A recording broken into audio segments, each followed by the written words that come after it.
Petite capsule résumée pour les notes, le devis qu'on retrouve sur le plan défini.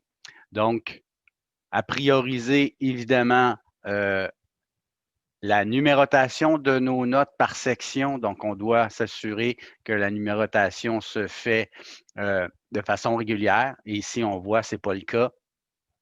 Donc, je veux avoir une numérotation là, qui est vraiment de 1 à 7 dans le cas présent. On voit que ça. Donc, je veux que chacune des sections soit bien répertoriée, bien numérotée. Et si vous avez des sous-sections dans les notes, s'assurer aussi que ça soit bien numéroté aussi. OK? Donc, dans le cas présent, je voyais que ma numérotation n'était pas régulière. Je suis allé vis-à-vis la zone qui était problématique, puis je lui ai demandé de continuer ma numérotation pour qu'il numérote mes lignes correctement.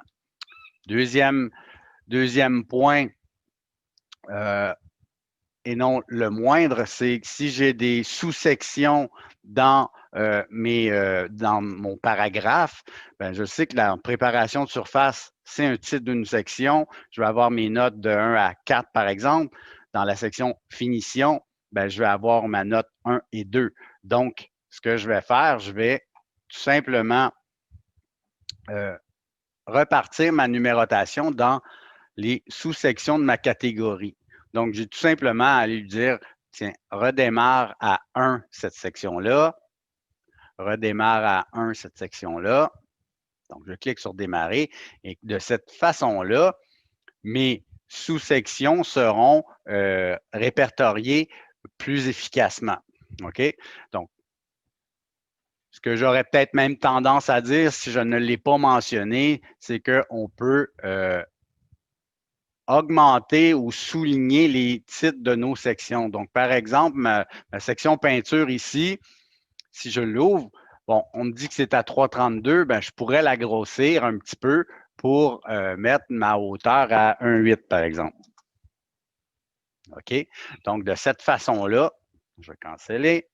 Donc, je sélectionne mon texte, puis ma hauteur ici, je viens lui dire, je veux l'avoir à 1,8. Donc, je grossis mon titre de section, puis je peux même la souligner. De cette façon-là, je sais que ce qu'il va y avoir en dessous, c'est une rubrique, c'est ma rubrique peinture dans laquelle je vais avoir ma préparation de surface.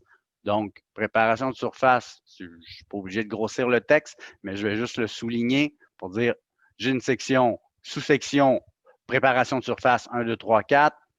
J'ai une section couche de fond qui, si je veux la conserver, je vais littéralement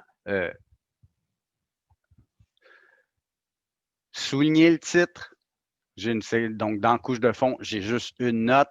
Dans la section finition, je vais avoir aussi à souligner la chose. Puis là, je viens détailler mes éléments. Donc, ça, c'était pour la section peinture. Donc là, après ça, si j'ai une section pour les revêtements muraux, ben, je fais la même procédure. Je grossis mon texte 1/8. Je viens souligner la chose. Donc, je m'assure que mon texte est bien sélectionné quand je change ma hauteur de texte. Comme ça, mon titre va être plus gros. Puis, ce qui se passe en dessous, ben, je peux vraiment le détailler de façon précise. OK? Puis, si j'ai des sous-rubriques à l'intérieur, ben, je m'assure de faire la même procédure. Préparation de surface, parfait. Je viens souligner la chose. Je n'ai pas grossi le texte. J'ai 2 points là-dedans. J'ai une section installation pour les revêtements muraux. Je viens souligner la chose et je m'assure que ma numérotation redémarre à 1 pour la section installation. Donc, j'ai des notes pour la préparation, puis j'ai des notes pour mon installation. Donc, c'est comme ça qu'on peut vraiment définir nos éléments dans notre paragraphe, dans nos sections. Donc, on vient de clarifier la nomenclature, si on veut, de notre texte. Autre petit truc que j'ai mentionné, c'est en fait de s'assurer qu'on ait des belles colonnes avec la puce qui est vraiment distincte, c'est-à-dire que j'ai une petite tabulation. OK?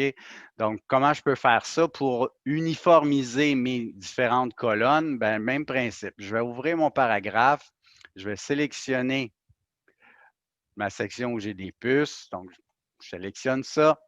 Je vais aller chercher la section paragraphe.